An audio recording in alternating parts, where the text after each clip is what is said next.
കാസർകോട്ട് UDF BJP ഒത്തുകളിയെന്ന് CPM acting ജില്ലാ secretary MLA-യുമായ CH Kunhambu ആരോപിക്കുന്നു. രാജ്മോഹൻ ഉണ്ണിത്താൻ നീക്കുപോക്കിന് ശ്രമിക്കുകയാണ്.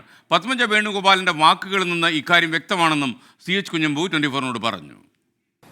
നിലവിലുള്ള MPയുടെ ദയനീയമായ പരാജയം, അദ്ദേഹം എന്തല്ലോ ഞാൻ വലിയ മഹാനാണെന്ന് സ്ഥാപിക്കാൻ ശ്രമിക്കുന്നതിലാണ് ദയനീയമായ പരാജയം. അതെല്ലാം വെച്ചുകൊണ്ട് ജനം മാറി ചിന്തിക്കുകയാണ്. അങ്ങനെ വരുമ്പോൾ LDF ആണ് ഇവിടെ ജയിക്കാൻ പോകുന്നത്.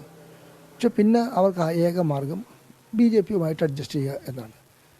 അത് അദ്ദേഹം ചെയ്യുമെന്ന് പറഞ്ഞാൽ അത് അത്ര കണ്ട് നടക്കുമെന്നത് കാര്യം വേറെ. ഇന്നത്തെ ഒരു സാഹചര്യത്തിൽ അത്ര കണ്ട് നടക്കുമെന്ന് പറയാൻ കഴിയില്ല. അപ്പോൾ അത് സംബന്ധിച്ച് പത്മജയ്ക്ക് എന്തെങ്കിലും വിവരം കിട്ടിക്കാണോ, അതായിരിക്കും അവർ പറഞ്ഞിട്ടുണ്ടാവുക, മറ്റൊന്നും എനിക്കറിയില്ല. ഏതായാലും ഒരു കാര്യമുണ്ട്, സാധാരണഗതിയിൽ ഉണ്ണിത്താൻ ഇവിടെ ജയിക്കില്ല, LDF ജയിക്കും. ഇനി ചെറിയ തോതിൽ എന്തെങ്കിലും അഡ്ജസ്റ്റ്മെൻ്റ് ആയാലും ഒരു കാര്യമൊന്നുമില്ല. അല്ലാതെ ഉണ്ണിത്താനെ ജയിപ്പിക്കാൻ വേണ്ടി BJP വല്ലാണ്ട് വേർക്കുമെന്നൊന്നും എനിക്ക് തോന്നുന്നില്ല ഇന്നത്തെ കാലത്ത്.